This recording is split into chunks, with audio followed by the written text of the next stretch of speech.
We're huge fans. You all are amazing. Girls Gotta Eat stars of your podcast. Woo! We love all your advice, all of your everything. Thank you. Thanks, girls. Huge fans. We love you. All right. We're all living through coronavirus. We've obviously been hearing, you guys have had on some self-help people. I mean, trying to get us all help. How is your own, Miss Coronavirus doing, your quarantine? It's really, the self-help was just for us, actually. It was just a free therapy session. Guys, that's a life hack. Like, have therapists on and you get free therapy. I know, isn't that great? Because you can just weave in all your own issues. You're like, well, so I'm having this problem with my mom. And then they go in the whole thing. Yeah, that's how we get laid also. That's, I invite people on the show that I want to sleep with. And that's how Ashley and I have sex now. That's great. All right, Rayna, I interrupted your wellness check. Keep going. Personally, I'm by myself. I'm in New York City. I live alone.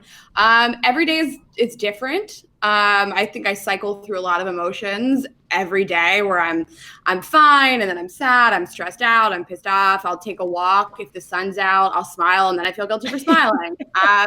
So it's an emotional roller coaster, I think, but Ashley and I are busy, which is really important to me to just, stay busy. And my family, thank God, is healthy. So we're using our time at least to just produce some content and try to help others. I know it's such a difficult time and no end in sight. So you're just like, what are we going to do? How are we going to continue to interact and do shows? So yeah. Ashley, how about you? You're with your parents, as you said, in Delaware. Mm-hmm. Yeah, I mean, I feel pretty good. Like, I love being here. This is what I would have considered like my happy place regardless. So I feel lucky that I got to come here. I get along with them really well. We have a lot of space. So it's not like we're cramped in like, a teeny house together, and I can be outside a lot. And yeah, we've been cooking a ton, and Rayna and I have a ton of work to do. So it just feels like I'm just kind of on vacation at my parents. I just try not to think about it. Like, I just have to think this is my life now. Like, I live on a farm and that's it, like it's just this whole acceptance phase of this is the new normal, and one day it'll all come back to normal and then we'll be great. But I just can't think too much about like when that'll be, how it used to be. It's just kind of like live in the present. I'm healthy, I'm safe, I'm happy enough. So I feel pretty good. I know. And we actually think about, I don't know if you guys are at this phase, but I'm enjoying being home so much and not really getting fully dressed. I'm like, do we really all have to go back to like a studio? And like, how can we continue to do I know. Yeah. I keep thinking about this. Like, I'm going to be the most pissed off person in America when I actually have to start like doing my hair and going outside again. Wearing pants. Everyone that listens to our podcast, we hear all the time. They're like, I love Girls Gotta Eat. I listen to you guys. I listen to Girls Gotta Eat. How did it all, for anybody that's like just discovering you, how did it all start? Yeah, I mean, we started in February of 2018, and Rayna and I met in October of 2017. So we were newer-ish friends. We've told the story a lot. Rayna she's like, you tell it best, sweetie. So I usually just like run through it. But I had wanted to start a podcast about dating, which was talking to you guys earlier. I had this little bit of background in radio. I was doing stand-up comedy and I was blogging, and I felt like that was the next thing that I wanted to do was a podcast. And I wanted to be about dating and relationships. And I had a guy friend I was going to do it with, and then it just didn't feel right. And we put it on the back burner, and I really was so set on doing it. And I was like, I want to do this like before 2018. Like, this is my goal for the year, through the end of the year. And Rayna and I met on this trip in October in Aruba. It was like this influencer press trip. It sounds so pretentious. I hate saying that during a pandemic, but it's what happened. And we hit it off, and people think that it was like this moment of like, she's the one, but like, I kind of had forgotten I wanted to do this podcast, like whatever. So we became friends. We were friends for a few months after the trip in New York, and it started to feel real. And then like the end of the year, that was more so when I was like, I want to get this off the ground, or at least figure out what I want to do before, as this goal. And I just texted her one night. I thought of her. She popped in my head. I was like, she's funny and single and cool and has a flexible schedule and seems like she's open to talking about her sex life and crazy stuff to the world. And I just texted her like, would you be interested in doing that? And it was funny because she had just done another podcast, and she was like, oh yeah, this seems like this is the thing. We were both in this Instagram world trying to figure out what was next.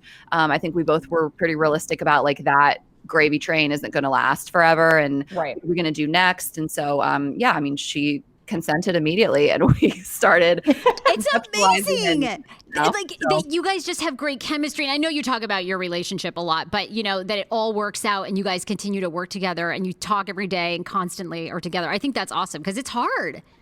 Yeah, we try to be open about that too. And like that we have arguments and we fight. It's not always, roses and sunshine all the time. I have times where I'm really hard to deal with, and so does she. And we try to be honest about what it's like to be best friends with a person and work with a person and make all these financial decisions and travel constantly together. And also, like, we share the same friend group. We spend holidays together. We spend more time than you should ever spend with another person. I know. I think that's amazing. And then working together, that's a lot. Yeah, so we try to be open and honest about it, but I think really to our credit, we really trust the other person. Neither of us ever promises to do something and then doesn't do it. So we're never in this cycle of like, well, I asked you 3 times to do this. We try to really pull the same amount of weight and contribute. And if we're not, we're checking in with each other and saying, hi, I don't feel like you're doing that. So it's tough, but I work with a person that I really trust, who I think is smart and creative. And I think that really helps. Not everybody should work together. Like, I don't think that every person is a great team. I have lots of friends I would never work with that are great friends. Yeah. And knowing that is like half the battle, right? Because it's so easy to say yes and then jump in. And AJ, I know you have a million questions, so go. Because I want to ask you guys about some of your favorite guests that you've ever had on the show. Yeah. No, we can totally go into that. I just wanted to say I love you guys so much. We've both been looking up to you for so long, and Sarah's been in radio and I've been in radio, and it's a funny, relationship that we have, and we look to you guys, and I've heard in your, Sarah and I travel together, so it's always funny to hear a similar relationship with 2 women that have to make a lot of decisions together. So, but yeah, Sarah, no, go ahead and I'll chime in whenever. Tell us some of your favorite guests, because obviously you guys get great names, from Hannah Berner to you just had Kelly on from Love is Blind, who I'm dying to know like all your thoughts about that because we were addicted to the show. And did you guys really like the show? Yeah. Well, I mean, we started watching it in Australia. Like, should have been like out living our best life. And like, we were watching that show. I'm not kidding you. Like, really? There was a moment when Rayna like went on a date in Australia and she was like, I hope you're not upset. Like, I was like, do your thing. And then like, yeah, I would say that anyway, but low key, I was like, I know the finale's on. So have a good night. I'll be in the room living my best life. But I knew all these Atlanta people from Atlanta, so I have no. Shit!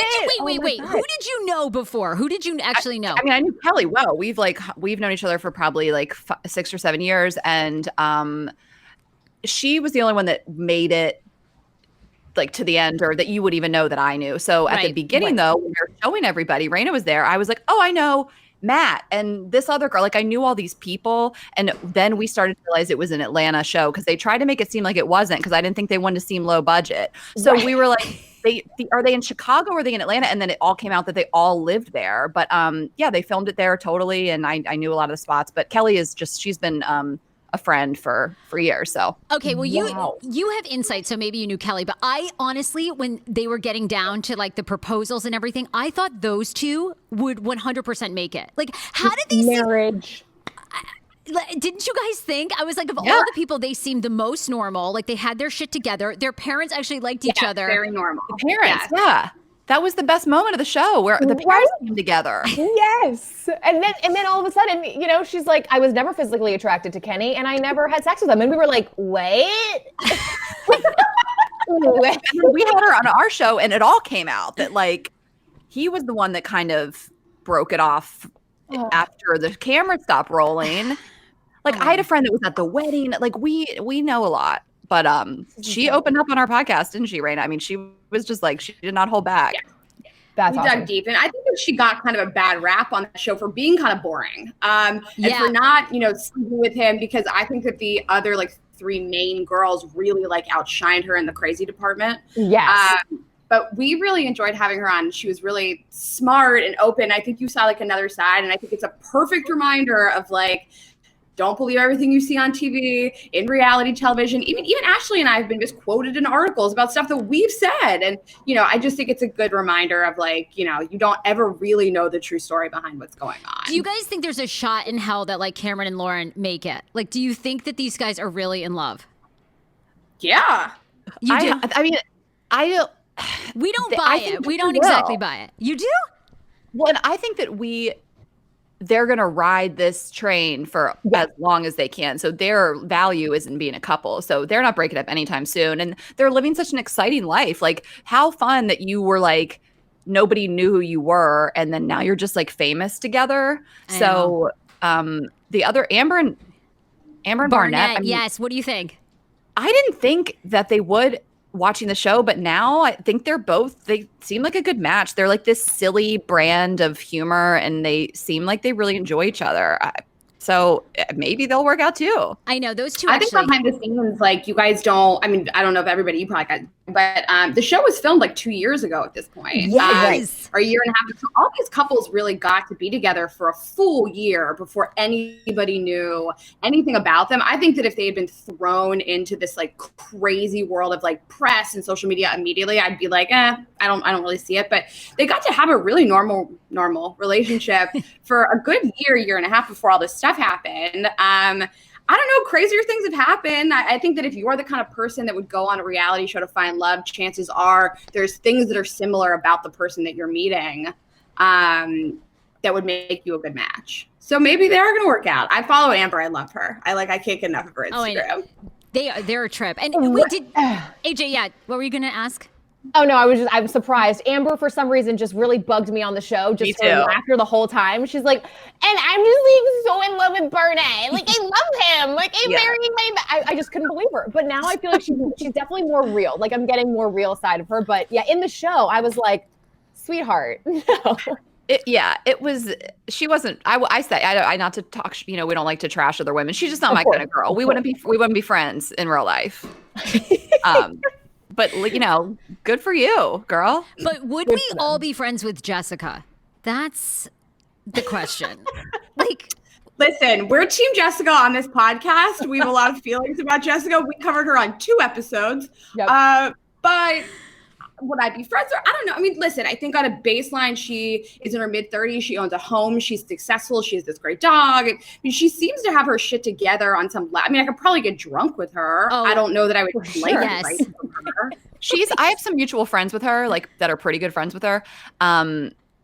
If I was still in Atlanta, I'm sure that like I would call her like a party friend. Like Kelly and I weren't like close friends. Like we didn't go out one-on-one, go to drinks, but we were like party friends, like social, you have those like drunk bonding moments and you're like, oh my God. Like, I just think that's what I think Jessica was the most similar. I don't know. I mean, she has the 2 voices. It's weird, but we have a pretty different view on her where we like support her. Yeah. And we will not accept any, like people try to post about her in our Facebook group and I like remove it. I'm like, how we feel in this family. Yes. Well, look, there was no better entertaining show. Like they covered everyone. They had every angle.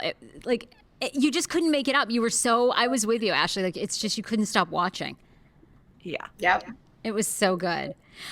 You guys, one of the other things that I love about your show is I feel like with AJ and myself, because we've known each other so well, we sort of get on one topic, we go to the next topic. It almost seems like we have no plan. And like, I love for you guys, like you guys can go on tangents. Do you have like a method that you show prep for the show? Or do you just literally go, okay, hey, we know we're going to talk about a relationship topic or what's going on in your life. And then it just goes from there. I think that we make a plan, and once we know what's going on, we can deviate from that plan. I mean, we pick a topic for every episode. I think that's something we've been really successful with doing, is saying, here's what we want to talk about. Here's some things I want to touch on, and maybe not sharing the exact story we're going to share so that it's like new and fresh to each other. We have sort of the same format since day one. We do an intro where we talk about our lives and maybe some pop culture stuff or whatever's going on in the world. We do the topic and then we do some kind of crowdsourced game at the end. But there's a formula to it and then we can riff from it. And Ashley edits the episodes. And so what you're hearing is always a really tightly, well choreographed, edited version of that. So if something goes off on this like crazy tangent, it can always come out. But we always start with a plan. And I don't think either of us love a format of podcasts where people are just like shooting this shit about nothing. And that's not to say that those podcasts aren't good. That's just, it's not what I prefer. So we like it to be a little more structured. Yeah. It's great, but it doesn't feel that, it feels like you guys just obviously, like your relationship is, you're so natural with each other that it doesn't ever feel show prepped. But of course, there's more to it than that, Yeah, I think everybody's on a different level of show prep. Like, you guys sent topics in advance, which I love. I love to prep. I love to know what I'm going to talk about. Like, I can go into situations and be like, sure, whatever, like we can wing it. But it's so nice when people are like, hey, we're bringing you on to discuss these things. It's like, great. I would love to prep for my career. But then I think there's people that they're like really tight, like they're reading off a script almost. Yeah. And then there's people that are they don't even know what they're going to do when they hit record. So I feel like we're somewhere in the middle, but yeah, I mean, our method's kind of funny. Like, we've definitely had moments of like, there'll be like a keyword on our loose outline that the other person doesn't know, because we work off like a really loose outline that there's just really brief. And that, like, one time I'd written sex rock, and Rayna saw it and didn't know what it was about. And so we try to save these stories for each other so we get a real reaction. And so I'm like, I got to tell you the story. And she's like, yeah, I saw sex rock on the outline and I just didn't know what it was about. And that's the thing, right? Like, I hate telling AJ anything beforehand because you want their real reaction. Yeah, you want to save it. Yes. Mm-hmm. Okay. And we all say, I'm sorry, go ahead, I interrupted you. No, Rayna, finish, and then I'll ask you. I want to know, like, the juiciest topic that's gotten the best, the craziest or most response that you've ever done, good or bad. But anyway, Rayna, finish. Oh, well, I was going to say, something that I really like about our show is that, we aren't lifelong friends. And so we are still learning so many things about each other. So Ashley tells me stories on the podcast all the time I've never heard. I didn't meet the drunk slut she used to be. I met her as an adult. And so all of these really beautiful stories about her being a drunk slut, they're new to me. And I think that that's really fun, is we didn't come into this with these preconceived notions of who the other person was. It was more like, I like you, you're cool, let's do this show. I trust you, let's do this show. But a lot of this is news to us also, which is really, really fun, I think. That is the best. Yeah. Well, Sarah and I have known each other for now 3 or 4 years. But yeah, I missed all of her drunk days too. So her drunk. I'm like the most boring person on this chat right now. Like, you guys make me so jealous. Being married, what are you two going to do when you get married? Like, what the fuck is the show going to be then? I mean, do you think you'll just be having crazy hot marriage sex? Because it's like a whole nother ball game. Yes. And other life goals and interests too. Oh. I mean, we always said, we encourage people to build a life you're so proud of, and then the relationship is an added layer to that. So I still think we'll have cool lives once we're married. Well, I might not get married. I mean, I want to be a single icon. I've said it before. Yeah. So that's I'm sorry, you just really assumed. No, I'm kidding. Ashley, when you least suspect, it's totally going to happen. And then, yeah, just wait. I date guys exclusively 10 years younger than me. I'm like, I'm not kidding. Like, that's really my type right now. That's my type. And so, yeah, I mean, it's just not, that's a thing too. I think we have some different types of outlooks on life. Like, I definitely don't want kids. I don't even know if I want to get married anymore. So I think sometimes we say stuff and people are like, oh my God, I felt like that too, but I didn't think it was okay to talk about it, So. Yeah. Oh, definitely. And that's what I love about podcasting. You could go in any direction you want, and which is great. You guys both have, you come from different places. And I think it's awesome to just have those open conversations, which Sarah is kind of going into what I think you wanted to ask. What are your favorite, some crazy sex topics you got into? What have been some of your favorite topics? I like that we're both smiling. I like anything. I think we'll both have different answers, but we have some really good episodes about sex. So we've done sort of run the gamut of our friend Remy has a podcast about how she couldn't come until she was 28. That was great. We had the people from Babeland on the show talking about different vibrators. Ashley and I use the same vibrator now, not at the same time, different. We have our own. But I like anything that sort of gives people permission to go ahead and explore things that they might have been a little nervous about, as long as you feel safe. So if that's dirty talk, if that's pegging, if that's butt sex, if that's masturbating to stepmom porn, as long as you feel safe, I love that Ashley and I give people permission. And her and I feel really differently about a lot of sexual things. She likes things that I don't like and vice versa. And we're not here to shame anybody. Yeah. No, you guys are so good at that. AJ, I love breakup stuff. So we, Rayna and I have both been through painful breakups. Most people have.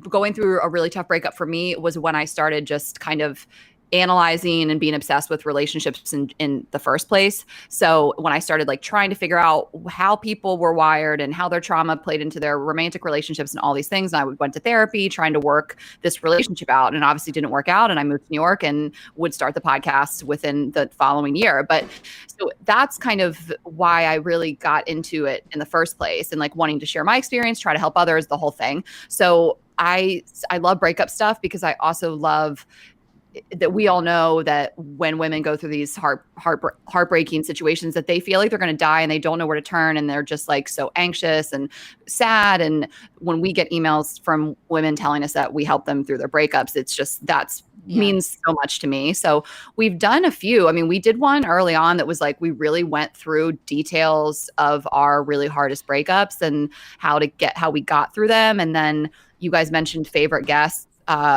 I would say one of my very favorite guests was Amy Chan, and she was an episode called Breakup Boot Camp. And it was just such a wonderful episode of walking people through the steps of like what you deal with in your body, then how you can cope with it. And so, I mean, I think I hate to play favorites. I would never pick like a favorite comedian. That would go badly. But like, as far as a guest, like, I think it's safe to say that was one of my absolute favorites. So I just love helping people get through breakups because they're so traumatic. Yeah, it is so traumatic. Yeah. And you're just not yourself, you know? It's like people just act erratic. It's really hard. I think we're really lucky to have built a show. Something I'm really proud of is that we can really run the gamut of guests. So we can do self-help coaches. We can do episodes about pornography. Then we can do a financial advisor. So I think we've really run the gamut of the type of guests, and I'm really proud that our audience will let us do that. And I'm 100% with Ashley. You know, any kind of like self-help people, we've been really fortunate to have. Like Matthew Hussey is somebody we recently had on the show, and he sort of talks to women about how to be more confident, more whole, how to talk to men in a way that's not like condescending to women.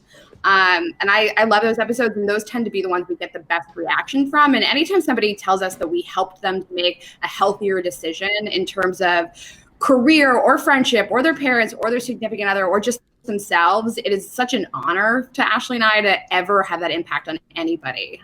So that's what really, excites us both. I know it is so meaningful when people do write that. And okay, we need the vibrator again because AJ is a struggling orgasm woman herself. We're going on 26. Now it's sold out because we've tried to find it on Amazon, and the one I was looking at completely sold out too. Yeah. So also, there's been a lot of like funny memes and stuff about like vibrators are hotter than ever. I'll try to find it. I mean, it's called the Roxy, Roxie. It was on Babeland's site. I don't know. I went to find it for somebody else recently, and I'm like, of course that shit's sold out. We put it on our Instagram story and said Rayna and I both use this, and everybody just was like, I gotta have it. So we just love it because it's like a really high quality, high grade silicone. It's small. I don't know. It feels like it's great. I don't know. It feels like a real human touch. As good as we could get during these quarantine times. Yes. You need this. This could be the cure. And it's so funny. And Ashley pointed out the other day that it's silent. So if you want to use it, if you want to use it in your home, like maybe you're staying with your parents, maybe your dad won't hear you. It's very quiet. It's not like you can hear it, but like it's the quietest I've ever experienced. Like I got another one sent to me, and it's still great. It's this company called Voodoo. They sent me one because I posted that I forgot mine, and so there was a whole thing. My dad almost opened the box. It was like whatever, but it's good. It's really good, but it's a little louder, and so it's not a big deal. But if you are trying to be more discreet, it's also bigger, so it needs more juice. But I'll try to find this one for you on the black market somewhere because I do want everybody to have it, but I still know. That's how I found the episode of Remy about how to come podcast, and then I think I found you guys like a year and a half ago. But it's been the greatest thing, and I loved when your dad had to put the package back outside of your house. It's been a real trip living with my parents when I'm ordering sex toys to the house. Yep. Can relate. You guys, we were bummed that you didn't make it to DC, and you guys have been doing some live shows in your from IG to kind of like make up for the ones that were canceled, right? So have you been enjoying doing that? Or do you feel like you really miss the live audience? Well, we were in DC. You did? And That wasn't canceled? We couldn't see you guys because we came in the morning of the show and we left the day after. Okay, that's right. Okay. Yeah. Okay. Sarah has quarantine brain. I can't even remember what day it is or hour or Yeah, anything. They sold out so early, like you wouldn't even have known. Like, like they sold out like no. It's the stupid live shows. I also want to get a little background on how that came to be, the stupid live shows, the name. Someone just wrote, this was back when I was still able to look at iTunes reviews, I think, because I had to stop. I stopped in April 2019. That was the last time I looked. But I saw one that said, I used to listen to this podcast, but I'm not anymore. All these girls do is talk about their stupid live shows. And it stuck out to me. I laughed out loud. Like, I think that's funny. It's like, please don't talk about your success. It's like, it's our show, Yeah. Like, this is our life now. It's just like, it's what we're doing. Of course, we're talking about it, but stupid live shows like stuck out to me so much. And we read it. We referenced that review on the podcast, and that's how the stupid live show started. And we started calling it that jokingly, and then a guy friend reserved the URL for us, and then it just turned into this thing. And so we've done it again. Now the Literally Don't Care shows, like someone called us Too Fast, Too Loud. That's the name of our 2021 tour. Like, we have to tell the Literally Don't Care story because it is crazy. Oh my God. tell it. Morning, I was in Ashley's house. We were together when it came through on Christmas Day. Rayna, go for it. Tell the story. Christmas morning, somebody wrote us this email, and she was like, if you guys, it was short and sweet. It was like, could you make the intros shorter and stop talking about your lives so much because I literally don't care. And Christmas morning, she fired up her laptop. It was like, I'm going to blast these That's how much strangers. you mean. Yes. What? I was so mad at first. It said, like, if you need to discuss it, can you just keep it minimal? Like, she was like telling us how to do your own show. She's our producer now. I was so fired up and mad. I didn't even talk. And then Ashley was like, what's wrong? And I told her, Ashley was like, I don't care about this. I don't know this girl. It really like pulled me out of it. And so now we also own the URL, the literally don't care shows.com. And I mean, we're not gonna give light to every like hater and everybody that says like shitty stuff to us, but and we try to not bring it up a ton because we don't want to encourage other people to do it for attention. But if you're gonna say something so ridiculous to us, once in a blue moon, we'll talk about it on the show and laugh about it and then name our tour after it. I love it. Okay, well, and this can be like Sarah forgot all the dates tour because I'm like, what the fuck time is it? Anyway, no, you're fine. We just love to see, like, we prioritize them. So we have been starting the year. We did it last year's. We came there right in January. We're like, we can't wait to get there. And so we were able to knock it out. But yeah, I mean, we've had to cancel 15, 17 shows at this, or not canceled, postponed, but it's heartbreaking. We put so much time and effort with our team to like create this perfect tour. We're so high maintenance about it. We're like, we want to be here on this night. We're doing weekends. We're going to do this. We want an extra night in Vancouver. Like, we are such little brats about the tour because we want to enjoy our life at the same time. And we had it all mapped out. We were like selling tickets. Everything was almost sold out. And then it was just over. Like, everything we had on the books is no longer, it's all been pushed to the fall. So whatever, we're still doing fine. It's not the end of the world, but it was, of course, it's a bummer. Just like everyone else, everybody that canceled their wedding or their bachelorette party or their whatever, sports are canceled. It's just, everybody's life's different. So, well, I just wondered, because you feed off live energy with people, so is it harder to kind of reenact that, but you guys are just kind of rolling with the punches, which is great. So I think it must be hard for comedians, to try to do stand-up, but you don't have a live audience. Oh, everybody's going to start and be rusty. It's going to be hilarious. Like, everybody's going to crawl out of quarantine and they're going to be like all like disheveled and they're just going to get up on a stage. They're going to have all this new material and it's going to suck. But we're all going to have to do it. First show that we have is September 10th. It's in Dallas. It's a giant theater. My dad lives there. It'll be our first show. I am going to cry on stage. I'm going to like run around. I'm going to be high-fiving every person in the audience. I cannot wait for it. our shows are so much fun, and we're so proud of them, and they're so different and unique, and we try to make it like this wild girls' night out where people are drinking and it's fun. We do a lot of audience participation, so obviously we miss that that component. But the live shows, I mean, we have each other and we make each other laugh. Ashley's mom made a cameo, and Ashley's dog last time. And, yeah, he's right it here. was really fun, and we had, I think, 20,000 people all the whole time. All together. We had about 7,000 people at once watch the show. So it was our biggest live show. And, we got dressed, we did our hair, we were drinking. It was fun. It was just a nice way to provide some happiness to other people. Of course, it's not in lieu of what we wanted to do, right. But it still was like a really special, meaningful night to me. And it was the first time I had felt like normal and happy in like 2 whole weeks, just being able to like do that and connect with everybody. So we're going to be doing that again is it the 17th or the 18th on Saturday night? The 18th. We're going to be doing it again on Saturday. Yeah, we're doing it like whenever we had a show. So like kind of any, with on one runs. We did like when we were supposed to be in Texas, we did that show. We're supposed to be in Philly. We're going to do that. So that's the plan. You guys, amazing. You guys have been so great. Thank you for taking your time. I know quarantine just has us all crazy, so it's been so awesome. And AJ, do you have any like other questions? It was so good. Well, I could go on forever. I just moved to Brooklyn, and of course now I'm back in DC. I give up my whole. I'm like a amateur stand-up comedian, but I just love what you guys have been doing, and I love how encouraging you are to young professionals in the comedy world. And you guys, I just love your background and how you both come together. I mean, Sarah, I know, I said, it's awesome. You guys were so terrific, and we're glad to hear you're doing so well during quarantine. We'll have to meet you when we get back there. Wait, we all get back to New York, or Rayna's there, but when we get back to New York, when other people are here. Definitely, I would love that. Yeah. Now, do you guys have a fall 2020 another DC date, or no? That was the show that you just did. That's it. Okay. We have to make up all the dates that we would have done throughout the spring and the summer. And it's really important to us to get to cities 2 times before we go to a city a 3rd time. And DC is one of our biggest markets. We love it so much. We love our favorite.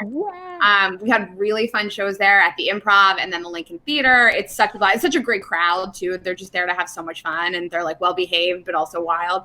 But we'll try to get to DC after we make up all these other things that we have to do. So wintertime or the spring 2021. Oh my God. Okay, love it. Well, in the meantime, keep up that content, because that's all we can do. As creatives, we're just using Instagram as like our platform now, and I love it. Right. I know. We're trying. Yeah.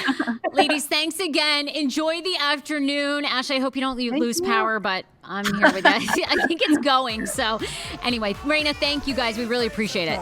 Thank you guys. Bye. Thanks, guys. Bye.